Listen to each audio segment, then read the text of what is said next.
Have you ever felt like you were really good at something only to discover that you had room to grow?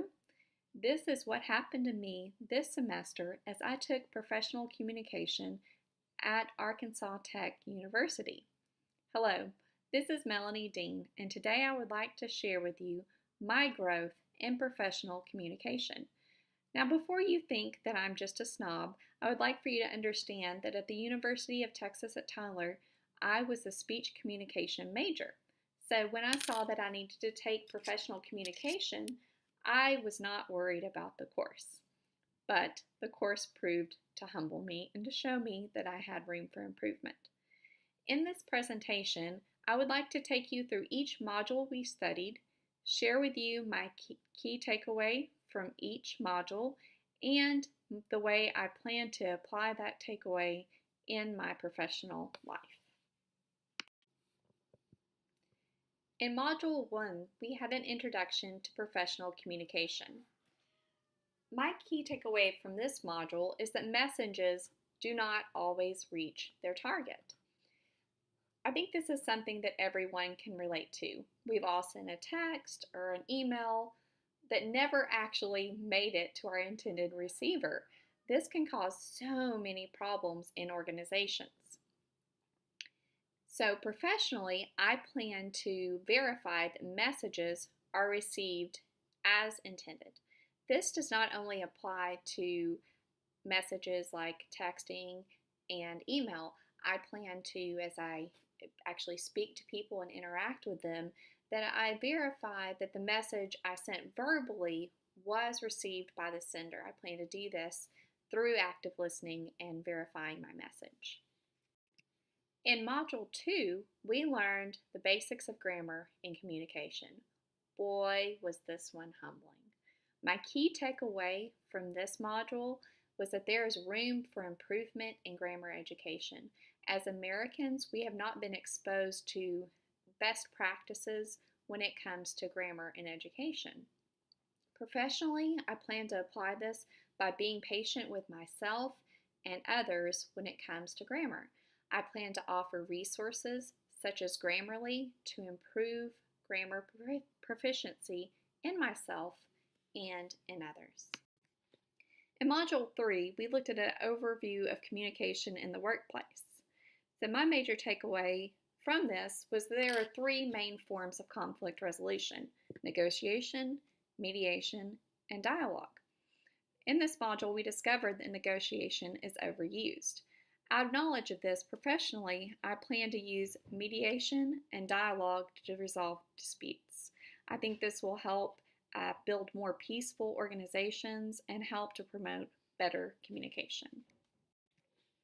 In Module 4, we studied teamwork in the workplace. My takeaway from this was that storming is a normal phase in group and team communication. I think everyone's had an experience of working in a group and all of a sudden feeling a degree of hatred or dislike for those within the group. This is just a normal part of team formation and group work. So in my professional life, I plan to apply this by staying calm and accepting storming as a normal phase of group development and teamwork. In Module 4, we studied writing in the workplace. My major takeaway from this was that the Better Business Bureau is a valuable tool for resolving disputes within companies. I was surprised that I actually had an out and a way of handling dispute with companies that is effective and promotes change.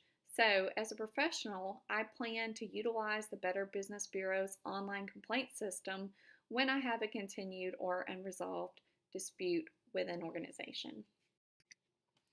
In Module 6, we studied technology in the workplace. My major takeaway from this was those in the 55 plus age group are not opposed to learning technology. I think people in this age group tend to get a bad rap. They tend to be seen as lackeys when it comes to understanding technology. So I understand that this is not the case, but that they have life experiences that inform them as to when it's better to use technology and when it's better to accomplish a task through other means. So, as far as professional application, I plan to build cross mentoring relationships. I plan to seek out those older than me to learn from their experience, while at the same time helping them to become more proficient in technology. In Module 7, we studied public speaking. My major takeaway from this module was that words like just, I think, and actually reduce a speaker's power.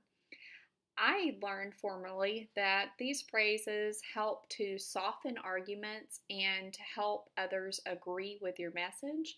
And it was eye opening to me to understand that these phrases also serve to weaken your argument and help you come across as a less powerful speaker. I plan to apply this professionally by using strong and concise language when delivering presentations. I see this now as a way to motivate listeners to action. In Module 8, we learned how to conduct effective meetings. My major takeaway from this is that when attendees receive agendas before meetings, they have time to prepare for the meeting. Professionally, I plan to put this to work right away by sending out agendas before meetings so that participants have time to gather information and to come to the meeting prepared to take action. In Module 9, we learned about career planning. My major takeaway from this module was that using alternative resume formats can subdue resume shortcomings. This was a big deal for me because I've been out of the workforce for almost 15 years, so the very idea of writing a resume was very intimidating. But because of this module, I learned how to stack my lack of workforce experience and to highlight my competencies over my experience. So my professional application for this might be sort of surprising. I plan to use this information when looking at resumes to understand how information might have been subverted by applicants and really to think critically about what the applicant might be trying to hide in their resume. In Module 10, we learned about factors affecting communication. My major takeaway was that ethnocentrism, stereotyping, and assuming similarity instead of difference are barriers to communication. This is a big deal for me because I love communication and I love people from different cultures. So this really helped me to clarify my thinking on the subject and to understand how to challenge my thinking and to really be a better communicator by looking at these differences.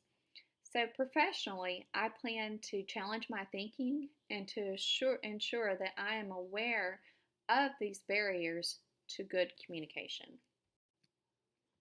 In Module 11, we learned about persuasive communication. My major takeaway from this module is that persuasion is an art and a science, and it is an unavoidable part of communication. I do not like the word persuasion. I don't like the idea of manipulating. So it was really an interesting thing to look at persuasion outside of the scope of manipulation, but to see that ultimately a lot of our communication is persuasive to one degree or another. So because of this, I learned that persuasion is a tool and it's not manipulation. So professionally, I plan to make sure I question my logic and question persuasion when I see it in communication. And especially when it comes to critical messages. So I'm going to question, what is this communicator trying to get across? What is their bias? How are they shaping their message? And then really thinking critically so I can make more informed decisions in the workplace. In Module 12, we learned about challenges and opportunities for communication. I learned that all forms of communication are subject to bias. Again, this falls back to critical thinking. and really understanding that people communicate out of context. They communicate from somewhere, and as much as we might try to be unbiased people, we have some form of bias whether or not we're aware of it. So, professionally, I plan to apply this by allowing the knowledge of types of bias to inform my communication and my perception of others. In conclusion, I had a lot to learn this semester, whether I realized it or not. Thanks to this course, I have new information and I will be a better communicator when I re enter the workforce.